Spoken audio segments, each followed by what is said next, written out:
अरे जब ये प्रदेश का गैंगस्टर चलाएंगे या जेल में बैठे हुए ये फैसला करेंगे कि न्याय कौन देगा? मैं समझता हूँ जो कल का विधानसभा के अंदर जो घटनाक्रम था, मैं एक विधायक होने के नाते उन तमाम चीजों को देख रहा था। इसी विधानसभा के अंदर 40 नए विधायक इस दफा चुन के आए, टोटल संख्या 90 में से, और बारम्बार विधानसभा के अध्यक्ष जो हैं उनकी तरफ से बारम्बार ये कहा गया कि इस दफा विधानसभा में बहुत नई ऊर्जा और नए सोच के व्यक्ति का संचार इस विधानसभा में हुआ है। और पिछला जो सेशन था उसमें काफी वक्त उन तमाम नए चुनाव जीत के आए सदस्यों को दिया गया और उन्हें आशा उम्मीद बंदी कि जब भी सेशन होगा कहीं ना कहीं एक पॉजिटिव वे में एक अच्छी शुरुआत के साथ उन्हें मौका दिया जाएगा। लेकिन जब कल विधानसभा का सेशन शुरू होते ही जिस प्रकार से कांग्रेस के जो पत्थर और पुराने खिलाड़ियों द्वारा जो शोर शराबा किया गया, मैं समझता हूँ कि शायद वो लोग तैयारी करके नहीं आए थे, क्योंकि जो नए सदस्य चुने गए उन्होंने अपनी पूरी तैयारी कर रखी थी। और पिछले 8 महीनों से जो नायब सिंह की सरकार है, सभी प्लेटफॉर्म्स पे ये सरकार फेलियर साबित हो चुकी है। चाहे वो लॉ एंड ऑर्डर का मसला हो, चाहे पानी का मसला हो, चाहे करप्शन का मसला हो, चाहे सरकारी ऑफिसर्स का, हर मसले पे, हर मुद्दे पे इस सरकार का बहुत बड़ा फेलियर। और यही मौका होता है एक विधायक के लिए, खासतौर पे जो ऑपोजिशन बैठते हैं, कि जब विधानसभा का सेशन होता है तो पूरा हरियाणा टकटकी लगा के देखता है कि हमारे इलाके के मेरे विधायक ने मेरे इलाके के लिए क्या बात रखी, और सरकार की नाकामियां और विफलताओं का सरकार को घेरने का मौका मिलता है। कल जब शोक प्रस्ताव पढ़ा गया, शोक प्रस्ताव के बाद ये मांग रखी गई कि लॉ एंड ऑर्डर पे चर्चा होनी चाहिए। हमारी तरफ से भी लिखित तौर में, इंडियन नेशनल लोकदल के दोनों विधायकों की तरफ से लिखित तौर में दिया गया कि क्वेश्चन आवर से पहले एक चर्चा होनी चाहिए कानून व्यवस्था पर, खासतौर पे अभी जो हमारी बेटी के साथ कृत्य हत्याकांड, उस पर भी चर्चा खुल के होनी चाहिए। लेकिन कहीं ना कहीं जो 4.5 घंटे विधानसभा में ये ड्रामा चला, हर आधे घंटे बाद फिर विधानसभा का adjourn किया गया और आखिर में जाके ये एक्सेप्ट किया गया कि हम लोग चर्चा कराएंगे 26 को। उसी कल ही मुख्यमंत्री चर्चा के लिए तैयार है, मुख्यमंत्री ने स्वयं कहा कि हम चर्चा करने को तैयार हैं।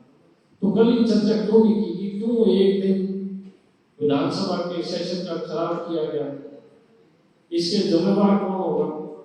हरियाणा की जनता का जो पैसा है, हरियाणा की जनता जो हम लोगों से चाहती है और जो हमारा कर्तव्य है, हम अगर उस सही चीज को निर्वहन सही नहीं कर पाए तो हम जनता को क्या जवाब दें?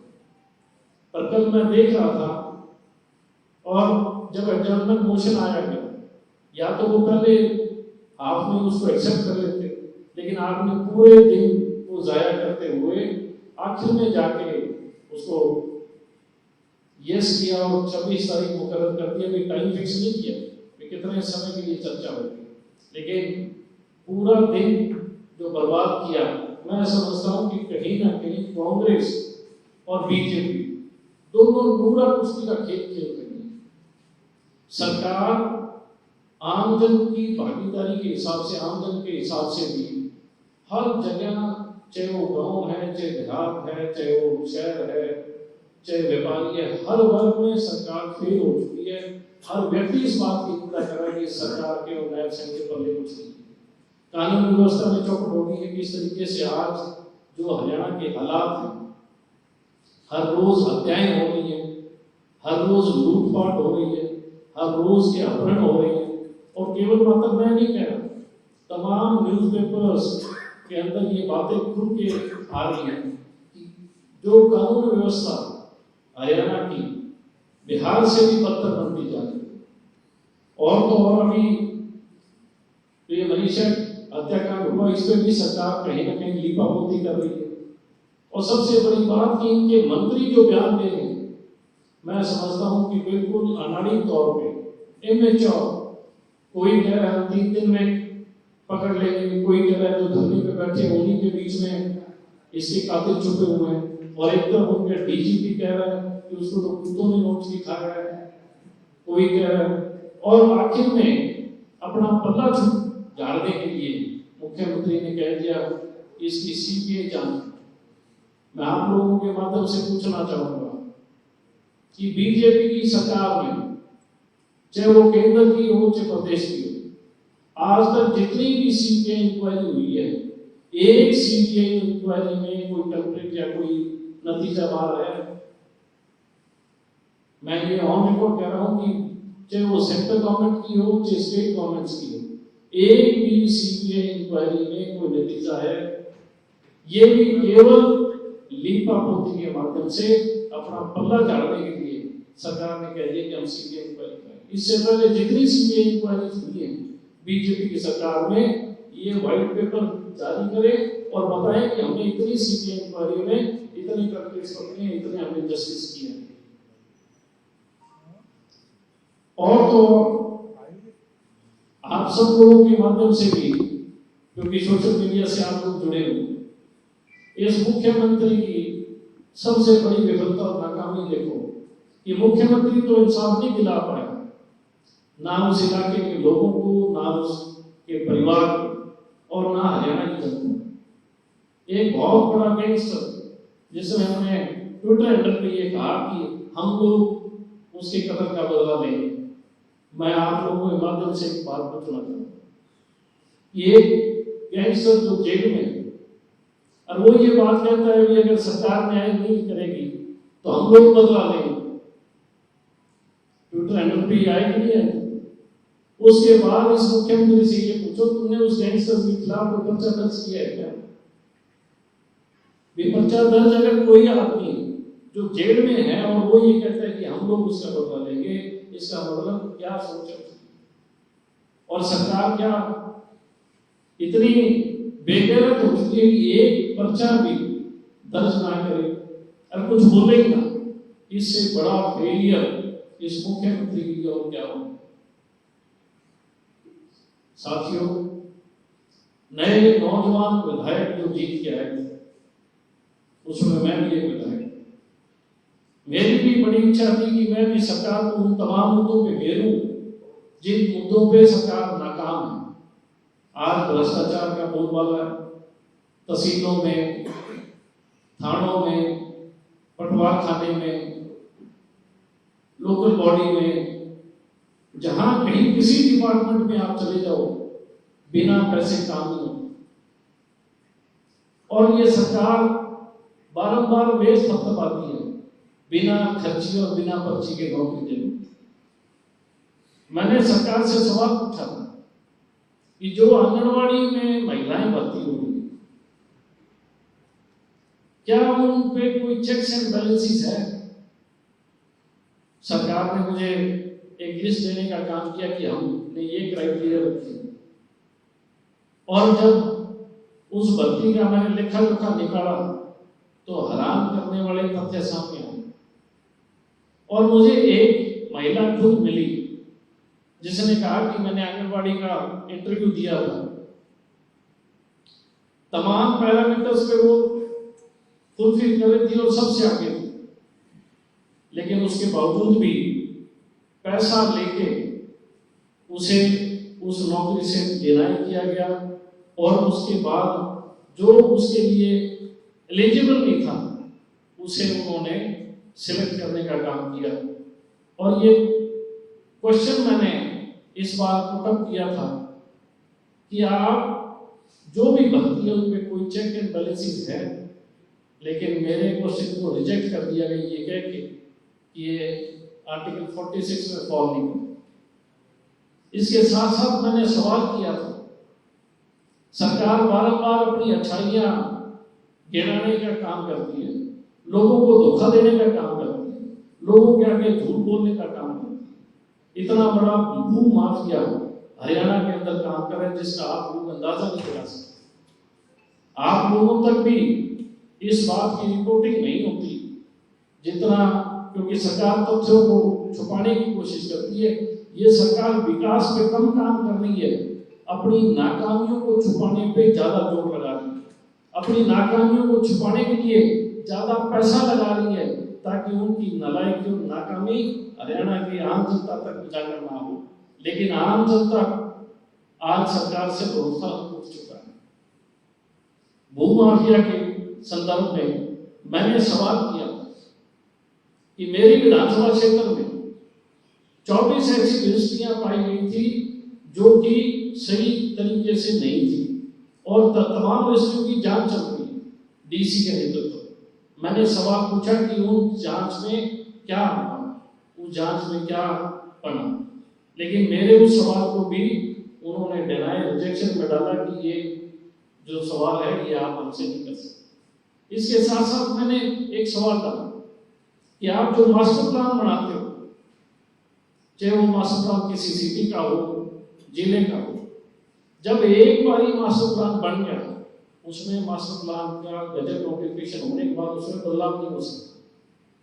उसके बाद भी जितनी जमीनें जो सरकारी स्कूलों के लिए और सरकारी कॉलेजों के लिए थी, उन जमीनों को आपने कन्वर्ट करके प्राइवेट बिल्डर्स को देने का काम किया। मुझे ये जवाब दिया जाए कि कितनी जमीनें हरियाणा के अंदर जो मास्टर प्लान में आपने कन्वर्ट करके और प्राइवेट बिल्डर्स को करोड़ों रुपए का फायदा करने का काम किया है, उन तमाम तथ्यों की मुझे जानकारी दी जाए।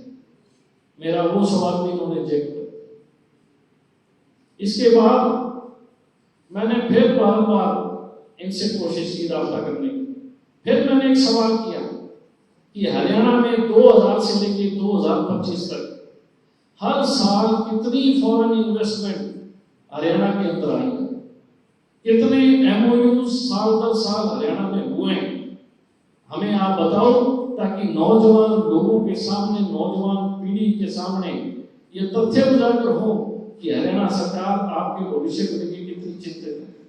लेकिन उस चीज को भी मुझे आज तक उस चीज का जवाब नहीं दिया गया।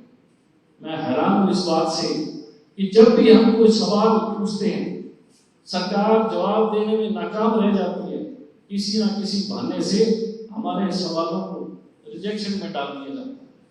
मैं एक विधायक होने के नाते अगर प्रजातांत्रिक तरीके से मैं सवाल पूछता हूं और मुझे जवाब नहीं मिलता, तो आप इस बात को मान के चलो कि आम व्यक्ति की, हरियाणा के आम नागरिक की क्या सुनवाई होती है। ऐसी बेरहम सरकार जिसकी ना तो कोई नीति है, ना कोई नीयत है और ना कोई जवाबदेही जनता के प्रति, आप मान के चलो कि मुख्यमंत्री केवल हेलीकॉप्टर में और साइकिल चलाने में और दौड़ लगाने में विश्वास और भरोसा करता है। इसके सिवाय इस मुख्यमंत्री के पास कोई काम नहीं है। आज हरियाणा के अंदर गैंगस्टर्स का रूल है। जब भी कोई टेंडर आता है तो गैंगस्टर तय करते हैं किसको टेंडर मिलना चाहिए, कौन टेंडर भरेगा। अभी आपने देखा होगा शराब के ठेकों के जब अलॉटमेंट हुए, पहली बार हरियाणा में ऐसा हुआ है कि जहां पे हरियाणा के गैंगस्टर्स ने ये कहा कि ये इलाका हम लोग तय करेंगे, भी कौन करेगा, कौन लेगा कौन नहीं लेगा। तो मुख्यमंत्री हरियाणा का क्या कर रहा है? मुझे तो ऐसा लग रहा है कि तमाम गुंडे मवाली इस मुख्यमंत्री ने पाल रखे हैं। अपने आप पे ये शराफत का नकाब ओढ़ के बैठा। दुर्भाग्य इस बात का कि इसने अपने घर का जो नाम बाहर लिखा है, संत कबीर कुटीर, ऐसे महापुरुषों का नाम भी इन लोगों ने बदनाम करने का काम किया है। जिस कुटिया में जिसमें रहते हैं उसका नाम संत कबीर कुटीर है। सुबह से लेकर शाम तक लोगों को झूठ बोलना, लोगों को हमेशा फोटो फेसबुक की डालना, इसके सिवाय इस मुख्यमंत्री के पास कोई काम नहीं। हरियाणा के बहुत से मुख्यमंत्री रहे हैं जिनके सीने में हमेशा हरियाणा के लिए दर्द रहा है, जो हमेशा हरियाणा की सुरक्षा, हरियाणा की प्रगति के लिए, हरियाणा की खुशहाली के लिए काम करते रहे। लेकिन ये पहला मुख्यमंत्री ऐसा है जो कि हरियाणा को गैंगस्टर्स को सौंप दिया।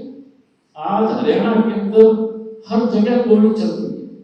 अभी कुछ रोज पहले आपने देखा होगा एक थानेदार को गोलियां मारी गई, एक सेलिब्रिटी के घर पे फायरिंग हुई, और तो और ऐसे कितने इंसिडेंट होंगे जो अनरिपोर्टेड होंगे, जो एक्सटॉर्शन की धमकियां आ रही, चाहे वो हमारे प्रदेश से हो, चाहे हिंदुस्तान से हो या हिंदुस्तान से बाहर। सरकार मौन है, कोई सरकार के पास जवाब नहीं है। हरियाणा का नागरिक आज त्राहिमाम कर रहा है, कोई उसकी सुनवाई नहीं है। मैंने पब्लिक एक्शन लगाया था ये जानने के लिए कि किसानों की जो फसलें हैं, भारी बरसात के कारण पिछले महीने 2 महीने पहले खूब बारिश हुई, 6-7 जिलों में वाटर लॉगिंग होगी, काफी किसानों की फसलें खराब हुई, कोई स्पेशल चेतावनी नहीं हुई। और मजे की बात है कि कल जब मेरा क्वालिफिकेशन लग रहा था तो मैंने पता किया उन तमाम जिलों के अधिकारियों से कि इन जिलों में स्पेशल चेतावनी हुई है या नहीं हुई। आपको हैरानी होगी इस बात की कि जब मैंने फोन किया, मेरे फोन करने के बाद इनका पोर्टल चालू हुआ, फोन करने के बाद पोर्टल चालू हुआ है। 2 महीने तक मान के चलो जिन किसानों की फसलें बर्बाद हुई, वो कितनी दर्द की ठोकरें कहाँ उन लोगों ने नहीं खाई होगी, किन किन लोगों के सामने उन्होंने गुहार नहीं लगाई होगी। ऐसी सरकार जिनको किसानों से, व्यापारियों से, युवाओं से, महिलाओं पे जो अत्याचारों की घटनाएं बढ़ रही हैं, अभी 13 साल की बच्ची का भी कल एक शव मिला है। ऐसी बेरहम सरकार क्या हरियाणा के ऊपर राज करने के लिए लायक है? मैं तो ये मानता हूं कि लोगों को अब इस सरकार से न्याय की गुहार छोड़ देनी चाहिए, क्योंकि इस सरकार के पास ना कोई नीति है, ना नीयत है, ना सरकार चाहती है, कोई विजन इस सरकार के पास नहीं है। इनके तमाम सदस्य, इनके खुद के एमएलए अंदर खाते ये बात बोलते हैं कि जितना करप्शन इस सरकार में, उतना करप्शन आज तक कहीं नहीं होगा। उन एमएलए के क्षेत्र में जो डेवलपमेंट का पैसा लग रहा है और लो क्वालिटी का जो मटेरियल यूज हो रहा है, गलियां बनती हैं टूट जाती हैं, सड़कें बनती हैं टूट जाती हैं, आम नागरिक उनकी वीडियो बना के और डालते हैं कि कल सड़क बनी थी, आज सड़क टूट गई है। उसके बाद भी कोई सुनवाई, कोई संज्ञान नहीं दिया जाता। करोड़ों का पैसा ठेकेदारों के मार्फत राजनेताओं की जेबों में जा रहा है। और तो और कल एक और विचित्र चीज देखने को मिली। आज तक के हरियाणा के इतिहास में पहली दफा कल एक नई चीज और मेरे संज्ञान में आई। जितने भी विधानसभा के सेशन होते हैं, हर विधायक अपने क्षेत्र की, अपने प्रदेश की बातें रखता है, अच्छी और बुरी। अगर कोई दिक्कत है तंगी है तो वो बताता है, अगर कोई अच्छा सुझाव तो वो देता है, और उन तमाम चीजों को अगले दिन मीडिया या प्रिंट मीडिया पब्लिश करता है। कल एक नोटिफिकेशन जारी हुआ कि सदन की कोई भी कार्रवाई जो है वो डायरेक्ट रिलीज नहीं होनी चाहिए। ये आप लोगों पे भी उन्होंने चाबुक चलाना शुरू कर दिया कि जो इलेक्ट्रॉनिक मीडिया, जो हमारा प्रेस जो है चौथा स्तंभ था, उसके ऊपर भी नकेल डाल दी जाए ताकि कोई गलत चीज जो सरकार के खिलाफ हो वो लोगों तक ना जाए। मैंने आज तक किसी भी क्षेत्र में या किसी भी सरकार में ऐसा नोटिफिकेशन देखा कि जो कल नोटिफिकेशन आया कि नहीं आया? आप लोगों को आया कि नहीं आया? ये क्यों? ये कमजोरी दर्शाता है सरकार। जब सरकार कमजोर हो जाती है तो ऐसे हालात सरकार के बन जाते हैं, इतना डर खौफ उनके मन में बैठ जाता है कि हमारी नालायकी और नाकामी इस हरियाणा की जनता को पता लगी तो हम लोग जनता में जाने लायक नहीं है। साथियों, अभी तो दूसरा सेशन है मॉनसून, पहले बजट सेशन हुआ था। अगर सरकार के दूसरे सेशन में ये हाल है, मान के चलो आगे सेशनों में सरकार क्या करे, और मान के चलो कि हरियाणा की जनता अब इनके से क्या उम्मीद और आस लगाने लगती है। मैं आपके माध्यम से मुख्यमंत्री से एक सवाल पूछना चाहूंगा कि अगर वो हरियाणा का हित का व्यक्ति है, हरियाणा की सोच रखता है, तो जो ट्विटर लॉरेंस बिश्नोई ने किया था, ट्वीट किया था, उस पर एफआईआर दर्ज करके दिखा कर तेरे में हिम्मत है।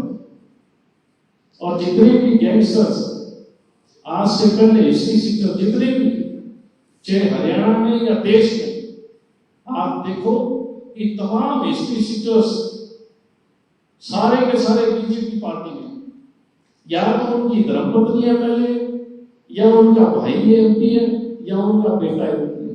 सारे हिंदुस्तान के गुंडे मवाली हिस्ट्री सीटर बदमाश सारे बीजेपी। आंख उठा के देखो, मुझे याद है कई दफा लोगों की एक नैरेटिव सेट किया जाता है किसी को बदनाम करने का।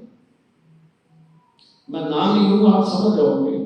एक नैरेटिव सेट किया गया जब चुकाला साहब की सरकार थी, रोहतक के अंदर जेल से ऐसे होता है वैसे होता है। आज जिस व्यक्ति का नैरेटिव सेट किया गया था, वो व्यक्ति की घरवाली आज विधायक है बीजेपी की। अब वो दूध के दूल्हे कैसे हो गए? तो ये सोचने की चीज है कि ये जो बीजेपी है ये किस तरीके के कृत्य कर रही है और नाम संतों को बदनाम कर रही है। और इसके साथ साथ जो कांग्रेस है, ये कांग्रेस नहीं है, ये भूपेंद्र हुड्डा की पार्टी है। भूपेंद्र हुड्डा का एक गिरोह है जो बैक एंड सपोर्ट कर रहा है उन्हें हर इशू से। उनके जो काले कारनामे हैं, काली करतूतें, उनको ढकने का काम कर रहा है। उनकी जो बीजेपी की नाकामियों को छुपाने का काम कर रहा है। इसीलिए इन्होंने कल ये नूरा कुश्ती का दौर रखा और अंत में जाके उसको सहमति दी गई। ये सहमति तो आधे घंटे में भी दी जा सकती थी, उसके बाद हाउस में चर्चा होनी चाहिए थी, हाउस में हर विधायक को मौका मिलना चाहिए था।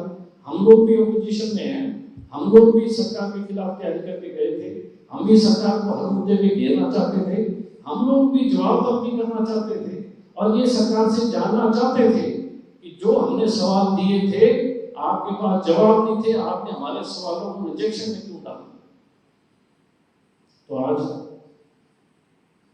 इसी बात पे हम लोग चर्चा कर रहे हैं। आपके कोई सवाल हो तो बिल्कुल दे दें। तो ये जो कांग्रेस ने law and order protection motion दिया था, आपकी पार्टी या आप उसका समर्थन नहीं करते? हमारी पार्टी ने दोनों विधायकों ने इस पे क्वेश्चन लगाया था सबसे पहले कि जो लॉ एंड ऑर्डर के हालात हैं इन पे जवाब दें और इन पे बोलने का समय तय करें। ये हमने ऑलरेडी दिया हुआ। कल हम लोग इस चीज को देख रहे थे कि जो ड्रामा चल रहा है ये सारा का सारा बीजेपी को किसी तरीके से शेल्टर करने का। अगर रिजेक्शन उन्होंने उसको रिजेक्ट करना था तो 4.5-5 घंटे क्यों इस नूरा कुश्ती को लगे हुए थे? एक तरफ वो कहते हैं 40 विधायक, 90 विधानसभा का जो कोरम है उसमें से 40 नए विधायक। कौन कौन विधायक नहीं आया होगा अपनी बातों को देख के? हर एक विधायक तैयारी करके आया, हर एक विधायक अपने इलाके की बात रखना चाहता था। मैं भी उसमें से मैं भी सरकार की नाकामियों को एक्सपोज करने के लिए खड़ा था, लेकिन मुझे समय मिलता, मेरा मौका मिलता, मैं सरकार की नाकामियों को हरियाणा की जनता के आगे उजागर करता। हर एक चीज जो मेरे पास थी, जिन चीजों के लिए, चाहे वो पानी का मसला था, चाहे वो बिजली का मसला हो, चाहे वो बेरोजगारी का मसला हो, चाहे वो नौकरी का मसला हो, इन तमाम चीजों पे हमने तैयारी की। और तो और सबसे बड़ा मसला हमारे सामने जो आज है पूरे हरियाणा के सामने वो लॉ एंड ऑर्डर है। जनरल राज बना दिया इन्होंने हरियाणा। कई बार आपको तो सुना है जब कोई मुद्दा किसी पर ध्यान आकर्षण प्रस्ताव या काम प्रस्ताव दिया जाता है या कोई ऐसी बात जो जनहित में है और विपक्ष उठाने की कोशिश करता है, उस वक्त ये देखने के लिए मिलता है कि हमारा वो प्रस्ताव था उसको रिजेक्ट कर दिया गया। देखिए माना नहीं गया। आप एक बात से अंदाजा लगा सकते हैं। पूरा सवाल उसमें जिस तरीके से कांग्रेस ने कल अपनी जो है इस मुद्दे पर अड़िग रवैया जो दिखाया, बार-बार सदन को स्थगित करना पड़ा, क्या लगता है कि विपक्ष इतनी मजबूती से ही जो है सरकार को मजबूर कर सकता है और ये इस तरीके में इंडियन नेशनल लोकल को साथ खड़ा होना चाहिए? बेहतर होता अगर विपक्ष अपनी बात रखता और इस सरकार को इसी सदन में सबक सिखाने का काम करता। इस सदन के माध्यम से हरियाणा की जनता को मैसेज जाता। इस सदन के माध्यम से हरियाणा की जनता के एक एक सवाल को विपक्ष रखता, उस एक एक सवाल का जवाब उस हरियाणा की जनता के कानों तक जाता। कानून व्यवस्था सबसे बड़ा सवाल है। लेकिन सबसे बड़ी चीज क्या थी जो कि आप लोग इस चीज को समझने की कोशिश करें, मॉडल ऑपरेटिंग क्या था? सरकार को इस बात का पता था कि आपकी हालत बहुत बुरी है। सरकार को, मुख्यमंत्री को इस बात का भी पता है कि तू बहुत कमजोर आदमी है। मुख्यमंत्री के साथ तमाम लोगों को पता है कि हम सब लोग कमजोर हैं। लेकिन जब ये 3 से दिन का रखा और उसके साथ जब वो नोटिस निकाला गया कि मीडिया कोई भी चीज हमसे बिना करे यस करे सीधा प्रसारण नहीं कर सकता, इस बात से आप अंदाजा लगा सकते हो कि कितना डर और किस तरीके की उनकी सोच किस तरीके की होती हो। सर लेकिन जैसे आप कह रहे हैं कानून व्यवस्था सबसे बड़ा मुद्दा था, आप ये स्पष्ट करिए जो कांग्रेस ने मुद्दा उठाया तो आप कांग्रेस के साथ थे या नहीं थे? हम तो कानून व्यवस्था के खिलाफ सबसे पहले खड़े हुए, लेकिन मैं एक सवाल पूछ रहा हूँ कि कांग्रेस उनके साथ मिली भगत में 4.5 घंटे नाटक क्यों कर रही थी? वो चर्चा के लिए क्यों नहीं तैयार थे? आखिर में जाके स्पीकर ने टाइम दिया कि नहीं दिया? अरे वक्त इसका विधानसभा का वक्त क्यों बर्बाद कर रहे हो? विधानसभा के वक्त में चर्चा करेंगे, अच्छी बुरी लोगों तक जाएगी। इनेलो अपना पक्ष रखेगी तो लोग सुनेंगे।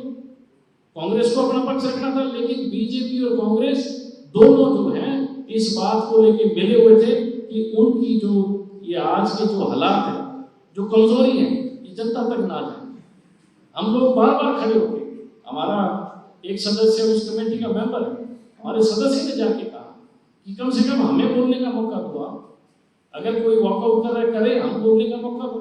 क्यों नहीं हमें बोलने का मौका दिया गया? नहीं तो जैसे आप कह रहे हैं आपका सदस्य मेंबर है, बिल्कुल ठीक है, हमारा सदस्य मेंबर गया है। आपके सदस्य ने सर्वदलीय बैठक में क्या ये चीज कहा कि बिल्कुल बिल्कुल बिल्कुल इस पे बात की जाए, इस पे चर्चा बिल्कुल की जाए? बिल्कुल।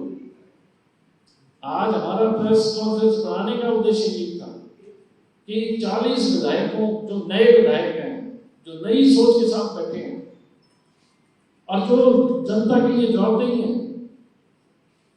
ये तो सारे पुराने खिलाड़ी लोग हैं। ये हुड्डा के कारण ही तो बीजेपी सत्ता में बैठी है।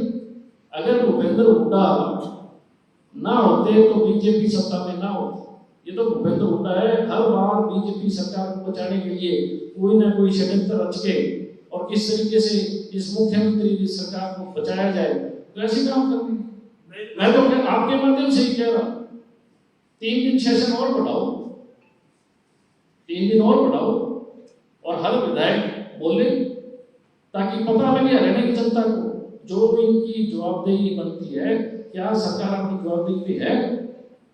अरे जब ये प्रदेश का गैंगस्टर चलाएंगे या जेल में बैठे हुए फैसला करेंगे कि न्याय कौन देगा? फिजिकल एक सवाल था छोटा सा, उस सवाल का जो जवाब था उसमें जवाब में लिखित जवाब है, उसमें आया है कि हर रोजाना प्रदेश में 3 ये है मेरे पास है 11 अपहरण हो रहे हैं, 4 दुष्कर्म हो रहे हैं, 4 छेड़छाड़ के मामले हर रोज हो रहे हैं। तो ये अपराध ग्राफ है, इसको आप ये आज के पेपर में छपा हुआ है। इसको लेकर आने वाले दिनों में जो चर्चा है उसमें बात रखेंगे। बिल्कुल, लेकिन मेरा आप लोगों के माध्यम से कहना है कि ये सरकार का फेलियर है या नहीं है? क्या ये सरकार की जवाबदेही है, सरकार का काम नहीं है? क्या जवाब है?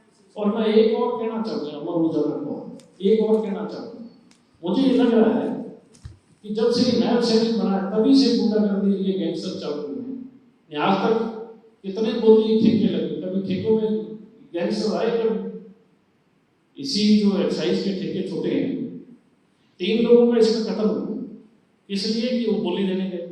अरे एक आदमी शरेआम कहता है इसकी कोई बोली नहीं रहा है, लगाए मैं कत्ल कर दूंगा, वो कत्ल कर देता है। ये किससे इशारा करता है? हरियाणा के अंदर तमाम गुंडे किसी ने पाल रखे, तो नायब सैनिक पाल रखे हैं, ये कहने के तो संत कबीरपुर जब रहता है। आदित्य जी, इन सभी मुद्दों को ध्यान में रखते हुए तो कांग्रेस ने कहा ना, सारा काम रुको, पहले कानून व्यवस्था पे चर्चा करो। स्थगन प्रस्ताव दिया और मंजूर करवाने के लिए सरकार, मैं तो कह रहा हूँ, तो वहां आपकी भूमिका कहां थी? अरे मैं बता तो रहा हूँ, हमारे सदस्य गए अंदर, हमने कहा ये वॉकआउट करें, हमें बोलने का मौका दो। वॉकआउट तो किया ही नहीं था, सदन तो हो रहा था ना, बीच में बाधित हो रहे थे बीच में, तो हमें अपना मौका दो। अलग मुद्दा। और हम तो आज भी कह रहे हैं कि सदन की 3 दिन और बढ़ाया जाए ताकि हर सदस्य को मौका मिले। ये केवल मेरे विधानसभा क्षेत्र में गैंगस्टर नहीं है, ये पूरे प्रदेश में है। हर सुनो, जो बीजेपी के विधायक हैं उनके इलाके में भी ऐसा चल रहा है, मेरे को तो मिलते रहते हैं, वो खुद कह रहे हैं। मैं ये कह रहा हूँ कि जब सारे प्रदेश में गुंडा राज चल रहा है, तो ये नायब सैनिक क्या कर रहा है? ये मैराथन साइकिल रेस से गुंडे तो नहीं भागेंगे। अरे आप एक जगह बैठो, इसकी समीक्षा करो और ये मानो। कांग्रेस ने स्थगन प्रस्ताव दिया, काम रोको प्रस्ताव दिया, स्पीकर ने कहा कि क्वेश्चन आप चला लेते हैं, उसके बाद इस पर डिस्कस करेंगे। लेकिन अगर विपक्ष के इन सदस्यों की बात माने तो उनका कहना था कि काम रोको प्रस्ताव जब दे दिया जाता है तो उसके ऊपर पहले फैसला होता है और उसके बाद उसमें आगे का जो वो नहीं हो सकता। तो क्या आपको लगता है कि कांग्रेस ने अगर सही है, मतलब जो भी सदन में हंगामा किया, शोर-शराबा किया और 6 बार कार्रवाई रद्द होने के बाद 7वें बार में खुद स्पीकर महोदय ने माना कि हम हाउस का कांग्रेस का ये व्यवहार सही था। हाउस का समय तय होता है, जब भी सेशन होता है उसका एक समय तय होता है, कितने समय की हाउस चलेगा। इस दफा 3 दिन का हाउस है, 3 दिन में एक दिन वो शोर शराबे में निकालेंगे, बच्चे कितना हमारा समय का रहेगा। और ये अगर आखिर में अच्छा वो रिजेक्ट कर देते, ठीक, उन्हें एक्सेप्ट किया, इसका मतलब क्या है कि आप 4.5 घंटे हरियाणा की जनता से खिलवाड़ कर रहे थे। आप 4.5 घंटे अपनी नाकामियों को छुपाने की कोशिश कर रहे थे। और मुझे इस बात से थोड़ा सा और संदेह हुआ